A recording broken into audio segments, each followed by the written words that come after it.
بإحسان ودعا بدعوتهم إلى يوم الدين وبعد. فلقد قال الله سبحانه تبارك وتعالى في كتابه المجيد: أعوذ بالله من الشيطان الرجيم.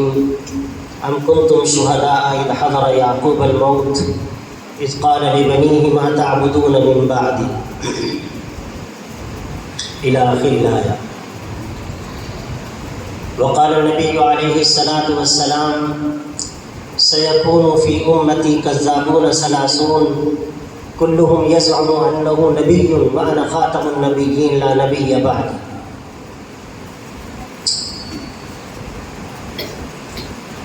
داعش پر تشریف فرما ہمارے موقر علماء کرام، رہنمایان ملت اور حاضرین مجلس، آپ کا یہ موضوع جو تحفظ عقائد کے نام سے ہے، یہ بروقت بھی ہے اور برمحل بھی ہے۔ برمحل اس لیے کہ یہ شہر جو حضرت نوح علیہ السلام کی ذات گرامی سے منسوب ہے، اور حضرت آدم علیہ السلام کے بعد توحید کا جو غلغلہ انہوں نے شروع کیا، اٹھایا، وہ انہی کا حصہ تھا۔ تو ماہرین انساب اور ماہرین اسماء لکھتے ہیں کہ ناموں کی اپنی تاثیر ہوا کرتی ہے۔ ہمارے شہروں کے نام ہو، ملکوں کے نام ہو، افراد کے نام ہو، ہمارے بڑوں یا چھوٹوں کے نام ہو، ناموں کا اثر انسان کی ذات پر، شہر کی آبادی پر یا ملکوں کی جو صورتحال ہے ان پر لازمی طور پر پڑتا ہے۔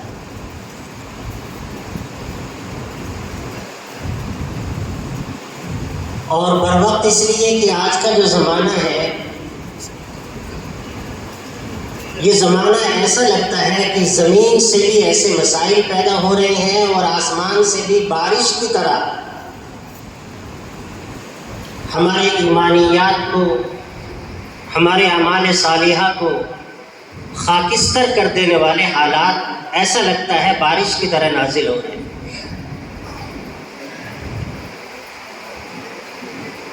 ایمانیات کا مسئلہ اتنا اہم ہے کہ حضرت یعقوب علیہ السلام کا جب انتقال ہونے لگا تو ایک نبی کی وفات کے وقت جو شدید خواہش ہوتی ہے، وہ اس بات کا تحفظ چاہتا ہے، یقین چاہتا ہے کہ اس کی اولاد آنے والے زمانے میں اللہ تبارک و تعالیٰ کے سامنے سر بسجود ہوگی یا نہیں ہوگی۔ عام آدمی، ہم اور آپ جیسے لوگ تو یہ کوشش کرتے ہیں ہمارے بچے بے روزگار نہ رہ جائیں، ان کے پاس زمین جائیداد ہو یا نہ ہو، ہوگی یا نہیں ہوگی، مکان میسر ہے یا نہیں ہے۔ لیکن ایک نبی جن انبیاء کرام کے ہم نام لیوا ہیں، ان کی کوشش یہ ہوتی ہے کہ مرنے سے پہلے اس بات کا یقین کر لیں کہ ہماری اولاد کی جو پیشانیاں ہیں وہ اللہ کے سامنے خم ہوں گی، کسی دوسرے کے سامنے نہیں۔ قرآن مجید نے اپنے بلیغ الفاظ میں ارشاد فرمایا: ام کنتم شہداء اذ حضر یعقوب الموت، کیا تم لوگ وہاں موجود تھے جب حضرت یعقوب علیہ السلام کے پاس فرشتہ موت آیا؟ اذ قال لبنیہ ما تعبدون من بعدی، انہوں نے پوچھا میرے بچوں یہ بتاؤ میرے بعد تم اللہ عبادت کس کی کرو گے؟ پتھروں کے سامنے جھک جاؤ گے؟ آندھیوں سے خوف کھاؤ گے؟ زمانہ اپنی نیرنگیاں دکھائے گا تو کیا تم ڈر کر کے اپنے پائچے چڑھا لو گے؟ یا پھر تم توحید کے پیغام لے کر کے دنیا جہاں میں پھرو گے اور دنیا کی پریشانیاں اور ان کے دھتکارنے کے انداز کو برداشت کر کے تادم واپسی تم توحید پرست رہو گے؟ مرنے سے پہلے مجھے اس بات کا یقین دلاؤ۔ تو حضرت یعقوب علیہ السلام اولاد لڑکے ہیں حضرت اسحاق علیہ السلام کے، اور حضرت اسحاق علیہ السلام لڑکے ہیں چھوٹے والے حضرت ابراہیم علیہ السلام. انہوں نے کہا، بچوں نے قالوا نعبد الہک و الہ آبائک ابراہیم و اسماعیل و اسحاق الہ واحدا ونحن له مسلمون. آپ یقین رکھیے، آپ نے گھر میں جو ایمان کی محنت کی ہے، بستی میں کی ہے، آپ کا مذاق اڑایا گیا، دھتکارا گیا، آپ کا تمسخر کیا گیا، تذلیل، تنقیص اور تعریض کے سامان کیے گئے، لیکن آپ نے اللہ کی وحدانیت کا ذرا سا بھی دامن نہیں چھوڑا. ہم اس دامن سے وابستہ رہیں گے. قالوا نعبد الہک، ہم آپ کا جو خدا ہے اس کی بھی عبادت کریں گے. وَإِلَٰهَ آبائک، آپ کے جو بڑے ہیں اسحاق علیہ السلام، ابراہیم علیہ السلام، ان کی بھی، وہ خدا ایک ہی ہے، الہ واحدہ، وہ ایک ہی ہے، الگ الگ نہیں ہے. وَنَحْنُ لَهُ مُسْلِمُونَ، ہم گارنٹی دیتے ہیں کہ دنیا میں مالی نقصان اٹھائیں گے، جانی نقصان اٹھائیں گے، اپنے سامنے بڑے سے بڑے خسارے کو برداشت کر لیں گے، لیکن اسلام سے اپنا تعلق نہیں ختم کریں گے. وَنَحْنُ لَهُ مُسْلِمُونَ. یہ جو بڑے بڑے عناوین ہے، تحفظ ختم نبوت ہے، یہ فتنہ شکیلیت ہے، فتنہ قادیانیت ہے، یہ وہ ہے جو بڑے بڑے عناوین ہیں.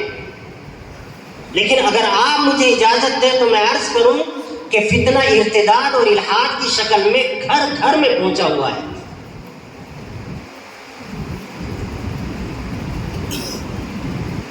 ختم نبوت والے اس وقت ڈاکہ مارتے ہیں ہم پر، قادیانت والے اس وقت شبخو مارتے ہیں ہم پر، جب ہم سے کوئی آدمی ناراض ہو جاتا ہے. امام صاحب سے ناراض ہو گئے، ہمارے علاقے کے جو عالم ہیں ان سے ناراض ہو گئے، تو وہ اس کو اچکنے کی کوشش کرتے ہیں، وہ ناراضگی کا فائدہ اٹھاتے ہیں یا پیسوں کا لالچ دیتے ہیں، ضروریات کو مکمل کرنے کی یقین دہانی کراتے ہیں. لیکن کیا بات یہی ختم ہو جاتی ہے؟ یہ تو زندگی کے بڑے بڑے عناوین ہیں. صورتحال یہ ہے کہ ہمارے علاقے میں جو کالجز قائم ہوئے ہیں، ہمارے علاقے میں جو اسکول قائم ہوئے ہیں، آپ روک بھی نہیں سکتے اپنے بچوں کو، اور روکنا بھی نہیں چاہیے. لیکن وہ بچے، اسکول والے کہتے ہیں کہ آپ کو صرف کان لے کر کے آنا ہے، زبان لے کر کے نہیں آنی، آپ کو سننا ہے. اسکول ہم نے بنایا ہے، جو ماحول دے رہے ہیں، انوائرمنٹ جو آپ کو دے رہے ہیں وہ ہم دے رہے ہیں. لہذا ہم اسلام پر حملہ کریں گے، اسلام کے تعلق سے لوگوں کے دلوں میں شکوک و شبہات پیدا کریں گے، اور تمہیں اف نہیں کرنی ہے. یہ نہیں کہنا ہے کہ جنہیں یہ غلط ہے. اگر آپ ایسا کہو گے تو آپ کو باہر کا رستہ دکھا دیا جائے گا. اس کا مداوع کیا ہوگا؟ فرعون نے اپنے زمانے میں، ہم سب نے اپنے علماء سے سنا ہے کہ وہ بچوں کو قتل کر دیا کرتا تھا. کسی کاہن نے بتا دیا تھا اس کو کہ ایک بچہ پیدا ہوگا جو تمہاری حکومت چھین لے گا تم سے. تو بنی اسرائیل کے جتنے گھروں میں بچے پیدا ہوتے اس نے پہرے بٹھا دیے تھے، اور اس نے کہہ دیا تھا جو بھی بچہ پیدا ہو تہ تیگ کر دو، ختم کر دو اسے. لاکھوں بچے مارے گئے. لیکن آج کے زمانے میں تعلیم کے نام پر جو ہو رہا ہے، اور میں تعلیم کا حامی ہوں،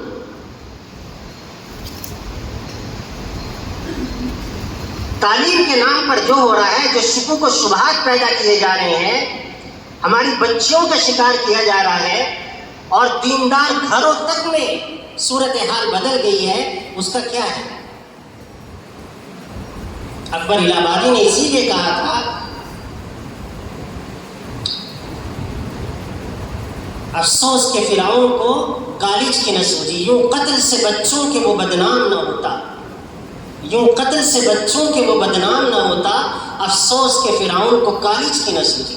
وہ کالج بنا دیتا ہے، اتنا کافی تھا. یہ مسئلہ کتنا اہم ہو جاتا ہے. 1923 کے آس پاس افغانستان کا ایک نوجوان، جس زمانے میں رشیا سپر پاور بنا بیٹھا تھا، ہمارے ماضی قریب میں 2 ہی سپر پاور نہیں ہیں، پہلے رشیا تھا اور ابھی امریکہ ہے. افغانستان میں انہوں نے اسکالرشپ دی کہ تمہارے بچے آئیں اور آ کر کے ہمارے یہاں پر انجینئرنگ کریں، خرچ ہم دیں گے۔ جن صاحب کا میں یہ واقعہ سنا رہا ہوں، انہوں نے پوری ایک کتاب لکھی ہے، اس کا اردو میں ترجمہ بھی ہو چکا۔ وہ افغانی نوجوان تھا، داڑھی تھی، کرتا پائجامہ تھا، انٹرویو کے لیے گیا، جاتے ہی فوراً کہہ دیا گیا ہم آپ کو جو وعدہ کیا ہے وہ سب کچھ دیں گے، لیکن داڑھی کے ساتھ آپ کو سمجھوتا کرنا پڑے گا۔ کیا کیا جا سکتا ہے؟ انہوں نے کہا داڑھی منڈوا دو، ختم کر دو۔ انہوں نے کہا یہ نہیں ہو سکتا، افغانی ہوں، یہ نہیں ہو سکتا۔ اگر آپ راضی نہیں ہیں، میرے لیے اسکول بہت ہے، کالجز بہت ہیں، اور آپ کے لیے طلبہ بہت ہیں۔ راضی ہونا پڑا، ان کو لے کر کے گئے۔ اس زمانے میں وہاں پر جو طریقہ حکومت تھا اس کو ہم کمیونزم کہتے ہیں، اردو میں اشتراکیت کہا جاتا ہے۔ ہمارے یہاں جمہوریت ہے، وہ اشتراکیت ہوتی ہے۔ وہ وہاں پر گئے، مسجدوں میں تالے ڈال دیے گئے تھے، نماز نہیں پڑھی جا رہی تھی وہاں۔ تقریباً 82 سال کا عرصہ ایسا گزرا ہے جس میں نمازوں پر پہرے بٹھائے گئے، نماز نہیں پڑھی جا سکتی، اذان نہیں دی جا سکتی، قرآن کی تعلیم نہیں دی جا سکتی، قرآن کے مکاتب نہیں قائم کیے جا سکتے۔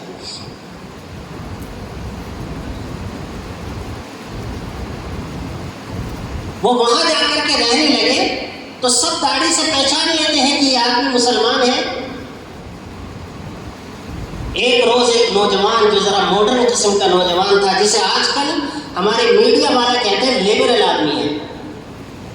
لیبرل مطلب تجدد پسند ہے، دانشور ہے۔ ہمارے آپ کے سامنے صرف ایک محاذ نہیں ہے، ہم پر جو حملہ ہو رہا ہے وہ اسکولوں کے ذریعے سے بھی ہے، کالج کے ذریعے سے بھی ہے، الیکٹرانک میڈیا اور پرنٹ میڈیا کے ذریعے سے بھی ہے، ہم جو ہاتھ میں موبائل لے رہے ہیں اس کے ذریعے سے بھی ہے۔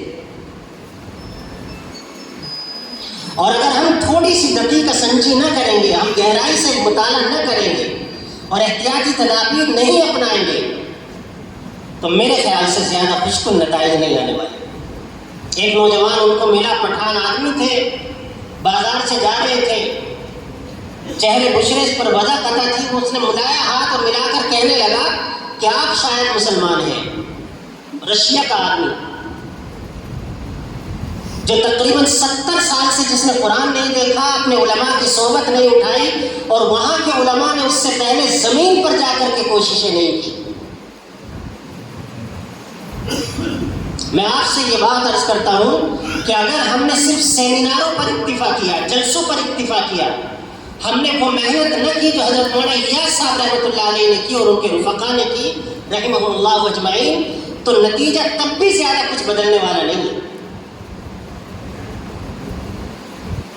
آپ ہندوستان میں دیکھ لیجیے، ہمارے ملک عزیز میں آر ایس ایس کی کیا صورتحال تھی۔ آر ایس ایس کی بنیاد ڈالی گئی ہے تقریباً 1924 میں،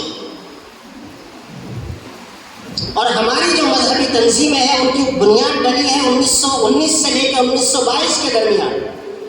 لیکن انہوں نے فیلڈ ورک اتنا زیادہ کیا ہے زمین پر رہ کر کے کہ آج ان کے پاس تقریباً کئی لاکھ لوگ وہ ہیں جو سرکار سے ریٹائر ہوئے اور انہوں نے اپنا نام لکھوا دیا کہ ہم خالی ہیں، ہم ریٹائر ہو گئے، کسی آفس نہیں جانا، کسی کو یس باس کہہ کر کے ان کے آداب نہیں بجا لانے، جہاں آپ کہیں گے، جنگل میں کہہ دیں گے وہیں جا کر۔ آپ سے پیسہ نہیں چاہیے، آپ سے روٹی نہیں چاہیے، آپ سے رہنے کے لیے مکان نہیں چاہیے، وہ سرکار ہمیں پینشن دے رہی ہے۔ بعض لوگوں نے ان کی تعداد 28 لاکھ سے اوپر لکھوائی ہے، جن ریٹائرمنٹ لوگوں نے نام لکھوائے۔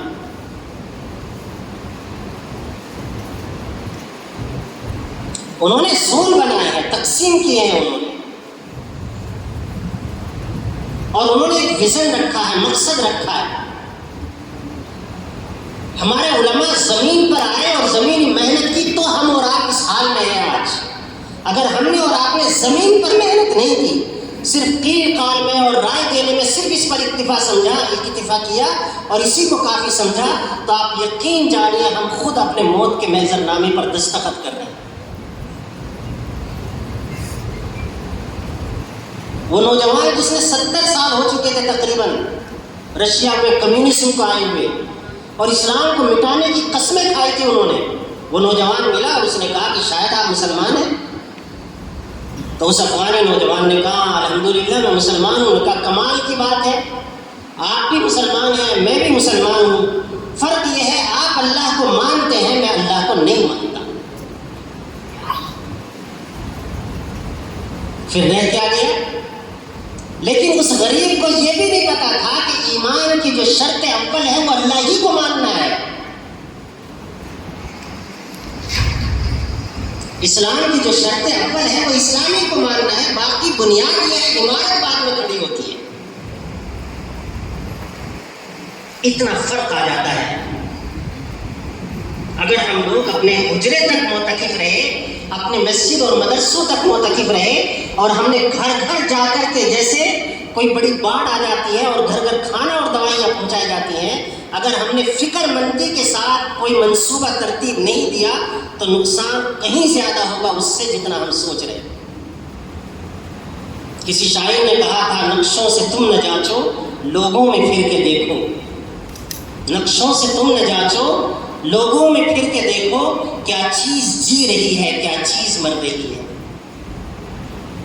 ایمان دیکھنا چاہیے. میں تو سونی پت میں رہتا ہوں, ہمارے یہاں یہ والے مسائل تو زیادہ نہیں ہے. قادیانیت ایک زمانے میں انہوں نے مرکز بنانے کی کوشش کی تھی, لیکن الحمدللہ ہمارے علاقے کے علماء نے سب نے مل کر کے, ہم لوگوں نے کہا ہمارے آپسی مسائل کچھ ہو سکتے ہیں, لیکن یہ موقع ایسا ہے کہ ہم اپنی زبان پر بھی اس کو نہیں لے کر کے آئے. اور الحمدللہ 2 گاؤں میں جو مرکز بنایا تھا, نوجوانوں کی ٹیم بنی, اور ان ٹیم کو ہر مہینے ایک پروگرام میں کسی عالم کو مدعو کیا گیا, ہم بھی حاضر ہوتے ہیں وہاں پر, اور وہ نگرانی, اور سب بچے کاروبار کرتے ہیں. لیکن شام میں ان کے لیے لازم ہے 1 گھنٹہ, یا تو وہ ملاقات کریں گے یا تو وہ مسجد میں آ کر بیٹھیں گے. آفس بھی الگ سے نہیں بنایا گیا, اور الحمدللہ کوئی بچہ نشہ نہیں کرتا. آج کل یہ بھی بڑا مسئلہ ہے نا, نشہ پھیلا دیا گیا ہے حد سے زیادہ. اور قادیانیت الحمدللہ اس علاقے میں ابھی نہیں ہے. جیند کے علاقے میں کہیں کہیں سننے میں آتا ہے, لیکن وہاں نہیں ہے. انہوں نے اپنا بوریا بستر سمیٹ لیا. اللہ کے نبی صلی اللہ علیہ وسلم نے تو فرمایا سیکون فی امتی کذابون ثلاثون کلہم یزعم انہ نبی وانا خاتم النبیین لا نبی بعدی. آپ نے فرمایا میرے بعد 30 بڑے بڑے لوگ ہوں گے جو نبوت کا دعویٰ کریں. چھوٹے موٹے تو بہت سارے ہو جائیں گے, بڑے لوگ جو ہوں گے وہ 30 ہوں گے. کلہم یزعم انہ نبی, ان میں سے ہر ایک دعویٰ کرے گا کہ وہ نبی ہے. وانا خاتم النبیین, یاد رکھنا خاتم النبیین میں ہوں, لا نبی بعدی, میرے بعد کوئی نبی نہیں آنے والا.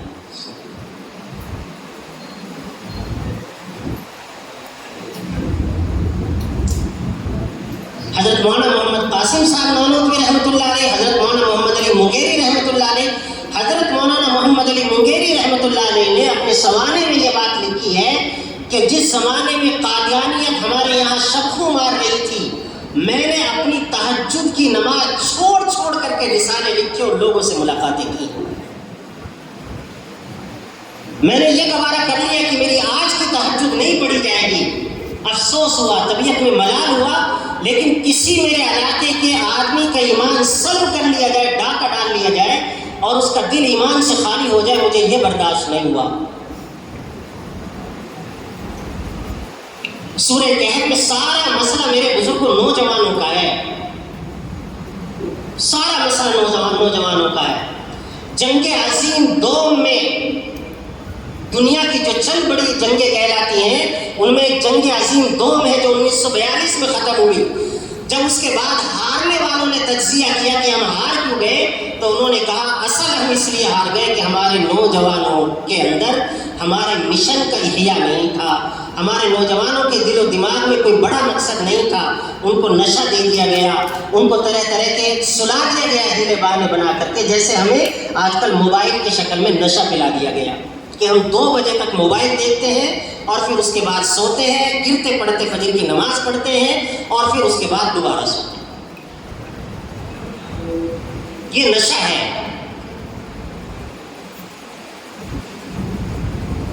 حضرت مولانا علی صاحب ندوی رحمۃ اللہ علیہ کے ملفوظات میں یہ بات ملتی ہے، اور میں نے مجلس میں شرکت کی ہے 3 سال مسلسل،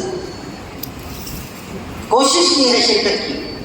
حضرت مولانا رحمۃ اللہ علیہ فرماتے تھے بڑی بڑی کتابیں پڑھانے کو نہ ملے، اب بخاری شریف نہیں پڑھانے کو مل رہی ہے، مسلم شریف نہیں مل رہی ہے، ترمذی شریف نہیں مل رہی ہے، کوئی بڑی مسجد یا مدرسہ نہیں مل رہا ہے، یہ برداشت کر لینا، لیکن اگر ایمان پر کوئی حملہ کرنے کے لیے خواب قادیانیت کی شکل میں آئے، شکیلیت تو اس زمانے میں ایسا نہیں تھا، جس شکل میں بھی آئے تو تمہارے پیر تمہاری مسجد یا مدرسے تک نہ رکنے پائے، ان کا تعاقب کرنا ہے۔ تو صرف ایک مسئلہ نہیں ہے، بہت مسئلے ہیں، اور وہ تقسیم کار سے حل ہو گئے۔ قرآن مجید نے جو ارشاد فرمایا ام کنتم شہداء اذ حضر یعقوب الموت اذ قال لبنیہ ما تعبدون من بعدی، اے لوگو کیا تم اس وقت موجود تھے جب حضرت یعقوب علیہ السلام کے پاس موت آئی اور انہوں نے مرنے سے پہلے جو آخری بات کی وہ اپنے بچوں سے پوچھا کہ مجھے اس بات کی یقین دہانی کرا دو کہ میرے بعد تم اسلام سے وابستہ رہو گے۔ ہمیں بھی اس بات کی کوشش کرنی چاہیے کہ اپنی سگی اولاد کو، اپنے آس پاس رہنے والوں کو، اپنے محلوں اور گاؤں پر جو علاقہ اللہ نے ہمیں بخشا ہے کہ ہم ان کے ایمانیات کی فکر کریں۔ واخر دعوانا الحمدللہ۔